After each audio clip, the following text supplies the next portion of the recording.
நோயற்ற வாழ்வு பெற யோகா பயில மாணவர்களுக்கு யோசனை. நோயற்ற வாழ்வு வாழ மாணவர்கள் யோகக்கலையை பயில வேண்டும் என்று உலக சமுதாய சேவா சங்கம் தலைவர் SKM மயிலானந்தன் கேட்டுக்கொண்டார்.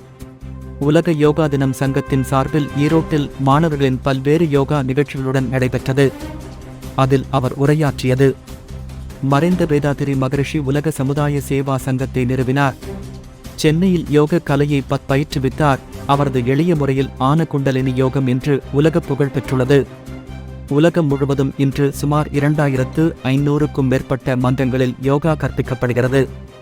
மன்றத்தின் சார்பாக ஒவ்வொரு ஆண்டும் சுமார் 15,000 மாணவர்களுக்கும் 2,000 பொதுமக்களுக்கும் ஈரோட்டில் இலவசமாக யோகா பயிற்சி தரப்படுகிறது. யோகா பயிற்சிகளை செய்வதன் மூலம் பல்வேறு நோய்களை தடுத்து நலமுடன் வாழலாம்.